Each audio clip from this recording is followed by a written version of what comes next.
अवधूत चिंतन श्री गुरुदेव दत्त. श्रीमद गुरुचरित्र अध्याय 36. ब्राह्मणांचा आचार धर्म. श्री गणेशाय नमः. सिद्ध म्हणाला, नामधारका, तुला मी एक घटना सांगतो. त्यावरून अन्नाबद्दल आपण किती जागरूक असले पाहिजे याची तुला कल्पना येईल. त्यावेळी गाणगापुरात एक सदाचारी बहुश्रुत वेदाभ्यासी कर्मठ ब्राह्मण राहत असे. कोरडी भिक्षा मागून तो कुटुंबाचे पालनपोषण करायचा. तो भोजनास जात नसे.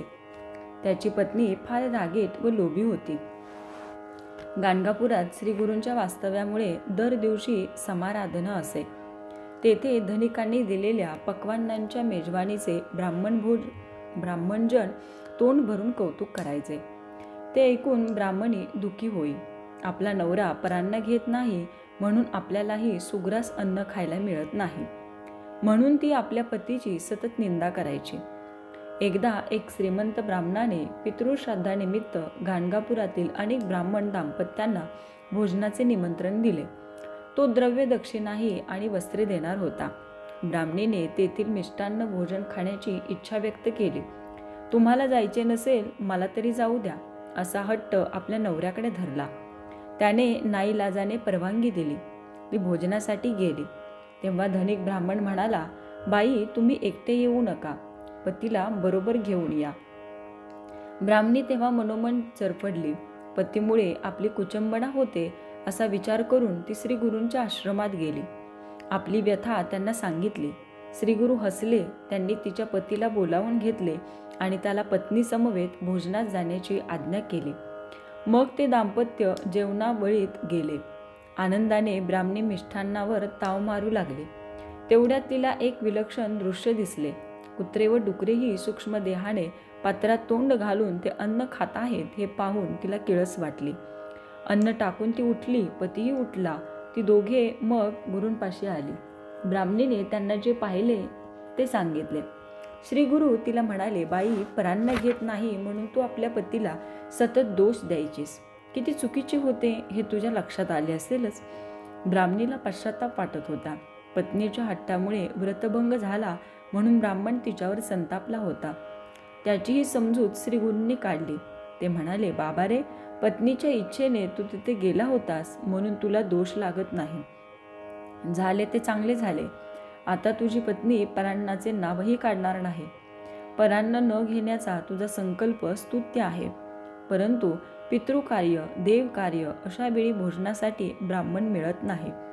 म्हणून कोणी गृहस्थ चिंतेत असेल तर मात्र अडून राहू नकोस. गेला नाहीस तर मात्र दोष घडेल. आपले गुरु शिष्य, वैदिक ब्राह्मण, मामा, सासरे, भावंडे, सज्जन गृहस्थ, ब्राह्मणा वाचून अडलेले यांच्या घरी जेवावे. गायत्री मंत्राचा जप केल्याने परान्न सेवनेचा दोष जातो. सूर्यग्रहण, चंद्रग्रहण या काळात अन्न सेवन करू नये. सूतक असणाऱ्यांकडे जेवू नये. ब्राह्मणांनी अशा प्रकारे आचारधर्म पाळला तर देवही त्यांना वश होतील, पण आचारधर्म सोडला म्हणूनच त्यांना दारिद्र्य आलेले आहे. श्री गुरूंनी मग ब्राह्मणांच्या आचरणाविषयी सांगितले. ते म्हणाले, ब्राह्मणांनी पहाटे उठावे. गुरु, त्रिदेव, सूर्य, नवग्रह, सनकादिक, नारद, तुंबर, सिद्धपुरुष, योगीजन, सप्तर्षी, पितृदेवता व इष्टदेवतांचे स्मरण करावे. प्रातस्मरणाचे श्लोक म्हणावे. लघुशंका, शौच, दंतघावन करावे. हातपाय धुवावे. स्नानापूर्वी, स्नानानंतर, निजण्यापूर्वी, उठल्यावर, भोजनापूर्वी व नंतर, जांभई किंवा शिंक आल्यावर, वात सरल्यावर, अशुभ पाहिल्यावर खाली बसून स्वस्थ चित्ताने आचमन करावे. आचमनासाठी पाणी नसेल तर आपले डोळे व कान यांना हाताने स्पर्श करावा, कारण ब्राह्मणाच्या उजव्या कानाजवळ अग्नी, वायू, आपोदेवता, चंद्र, सूर्य, इंद्र आणि वरुण या सप्तदेवता सूक्ष्म रूपाने राहतात. शौचासाठी नैऋत्येस जावे. उपरणे डोक्यावर घ्यावे. उजव्या कानात जानवे अडकावे. मान खाली घालून बसावे. बोलू नये. इकडे तिकडे पाहू नये. सुकलेल्या पालापाचोळ्यावर बसावे. लघुशंका उभ्याने करू नये. श्री गुरूंनी त्यानंतर त्या ब्राह्मणाला सदाचारी ब्राह्मणाचे आदर्श आचरण कसे असावे हे सांगितले. अवधूत चिंतन श्री गुरुदेव दत्त. श्रीमद गुरुचरित्र अध्याय 37. गृहस्थाश्रमातील आचारधर्म. श्री गणेशाय नमः. नामधारक सिद्धाला म्हणाला, हे मुने, त्या विप्राला त्यानंतर श्री गुरु नृसिंह सरस्वती स्वामी महाराजांनी इतर काय सांगितले? सिद्ध म्हणाला, श्री गुरूंनी त्यानंतर ब्राह्मणाने गृहस्थाश्रमात कसे आचरण ठेवावे त्यावर सविस्तर निरूपण केले. त्यासंबंधी थोडक्यात सांगतो, ऐक. गृहस्थाश्रमात असताना ब्राह्मणाने आपल्या घरात जळणाची लाकडे, दिव्य मणी, तूप, तीळ, कृष्णाजी, लोकरीची वस्त्रे व काळे मांजर या गोष्टी संग्रही ठेवाव्यात. सारस, पक्षी व धेनू पाळावी. त्याच्या घरात स्वतंत्र देवघर असावे. देवपूजेचे सर्व साहित्य असावे. देवघर स्वच्छ असावे. तेथे रांगोळी घालावी. घरातील देवांची उत्तम आसनावर बसून भावभक्तीने नित्य पूजा करावी. उदक, अग्नी, मानस, सूर्य, स्थंडिलस्थ, प्रतिमा, यज्ञ, धेनू, ब्राह्मण, गुरु, शालिग्राम ही विष्णूंची अधिष्ठाने आहेत. गुरूंच्या आज्ञेनुसार त्यांची विधियुक्त पूजा करावी. शास्त्रदृष्टीने देव योग्य दिशेस ठेवावे. श्री गुरूंनी त्या ब्राह्मणाला प्राणायाम, अंगन्यास, ध्यान, देवपूजेच्या साहित्याची मांडणी, आवाहन, अभिषेक, मंत्रोच्चार यासह षोडशोपचारे पूजन कसे करावे याचा सर्व विधी अगदी समजावून सांगितला. फुलांचे प्रकार, देवपूजेसाठी कोणती फुले घ्यावीत, कोणती फुले घेऊ नयेत, कोणत्या देवाला कोणती फुले वाहावीत, कोणती वाहू नयेत, पुष्पार्चनाची कोणती फले आहेत हेही सांगितले. नमस्कार कसा, केव्हा करावा, केव्हा करू नये, कोणाला करावा, कोणाला करू नये, कोण वंदनीय आहेत ते सांगितले. देवाला कसे संतुष्ट करावे, देवाची प्रार्थना कशी करावी, पूजा विसर्जन कसे करावे तेव्हा सांगितले आहे. अन्नदानाचे व वैश्वदेवाचा विधी महत्त्व, अतिथीचे स्वागत कसे करावे, अतिथीच्या सेवेने काय लाभ होतो, अतिथीची उपेक्षा केल्याने काय होते, भोजन करताना कोणते नियम पाळावे, मंडल कसे करावे, कोणत्या देवतांचे स्मरण करावे, कोणत्या दिशेला तोंड करून बसावे, भोजनाचे पात्र कसे असावे, कोणत्या वृक्षांची पाने पत्रावळीसाठी घ्यावीत, कोणती पर्णे निषिद्ध आहेत ते सांगितले.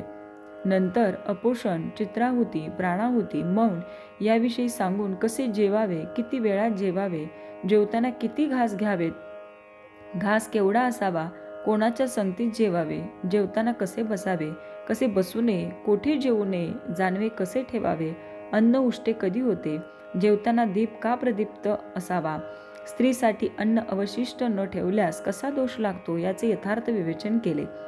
पाणी कसे प्यावे, कसे पिऊ नये, कोणते पाणी प्यावे, कोणते पिऊ नये, कोणत्या ठिकाणी पाणी पिऊ नये, कोणते वस्त्र जेवताना नेसावे ते सांगितले. जेवल्यावर आधी चूळ भरावे, नंतर हात धुवावे, मुख प्रक्षालन करावे, दात घासावे असा क्रम सांगितला.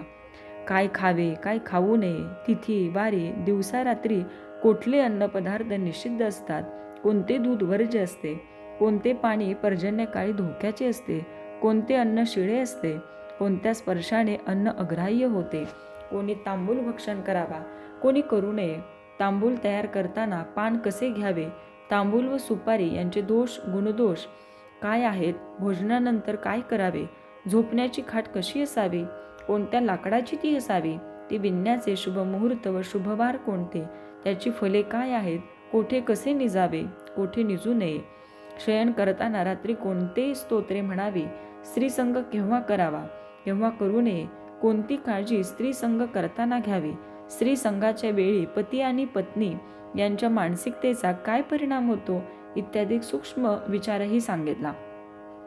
त्या ब्राह्मणाला श्रीगुरु म्हणाले, बाबा रे, अशा रीतीने गृहस्थाश्रमात विवेकयुक्त, सुविचारपूर्वक व शास्त्रविधीला धरून वागणारा मनुष्य देवांनाही वंद्य होतो. त्याला धन, मान, यश, सिद्धी, आयुष्य, आरोग्य, उत्तम संतती यांचा लाभ होतो. ब्राह्मणाने ते ऐकून कृतज्ञतेने श्री गुरूंचे पाय धरले व म्हणाला, स्वामी, खरोखरच आपण उद्धार करते आहात.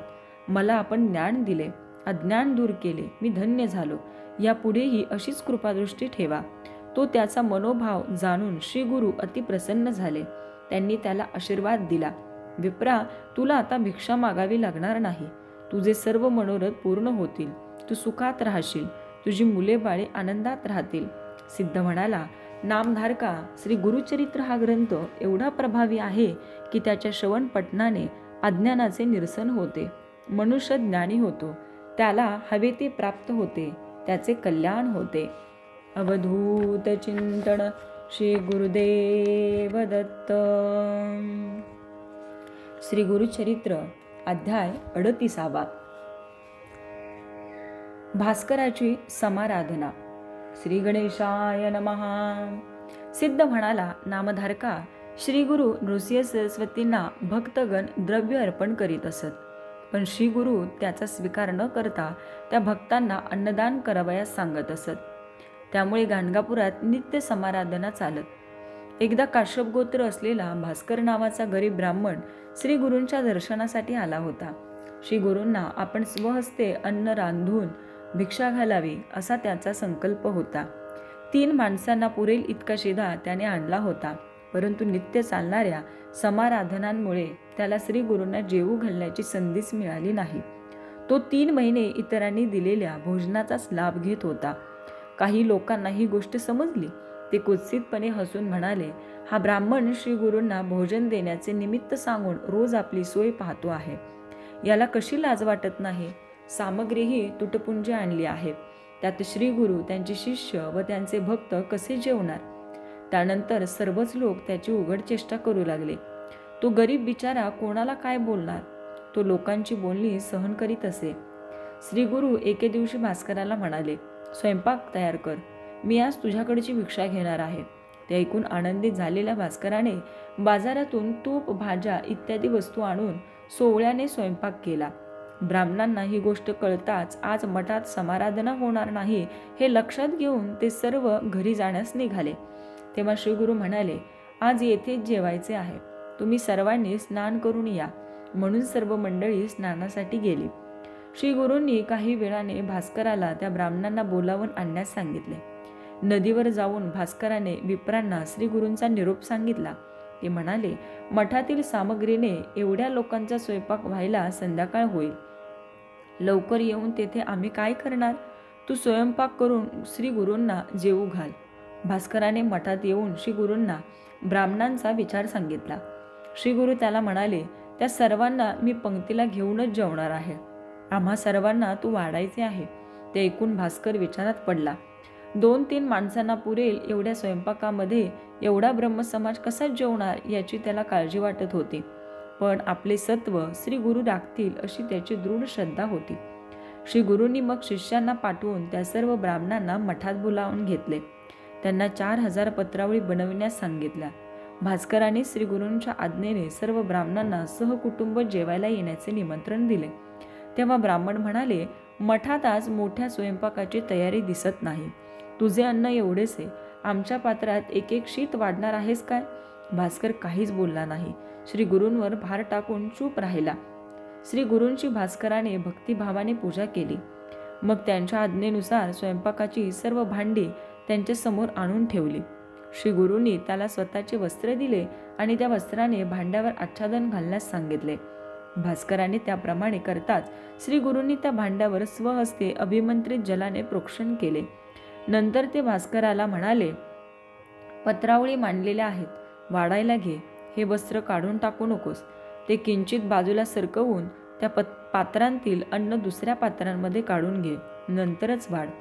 भास्कराने त्याप्रमाणे एकेका पत्रावळीवर अन्न वाढण्यास प्रारंभ केला. आणखी काही ब्राह्मणांना श्री गुरूंनी वाढण्याचे काम सांगितले. तेही भराभर वाढू लागले. ही सर्व मंडळी जेवढे अन्न भरून नेत होती तेवढे अन्न मूळ पात्रांमध्ये पुन्हा भरलेले दिसत होते. ते पाहून वाढप्यांना व पंक्तीला बसलेल्या सर्व ब्राह्मणांना खूपच आश्चर्य वाटले. श्री गुरूंच्या अगाध लीलेचे सर्वांना अतिकौतुक वाटत होते. श्री गुरूंच्या पंक्तीला बसून सर्व ब्राह्मणांनी उत्तम भोजनाचा भरपूर आस्वाद घेतला. त्या प्रत्येकाला श्री गुरूंनी तांबूल देण्याची व्यवस्था केली होती. मग ब्राह्मणांची कुटुंबे जेवली. गावातील सर्व लोकांनी तेथे येऊन भोजन केले. वाटसरू जेवले, गुरे वासरे जेवली. पोटभर अन्न खाऊन पशु पक्षी तृप्त झाले.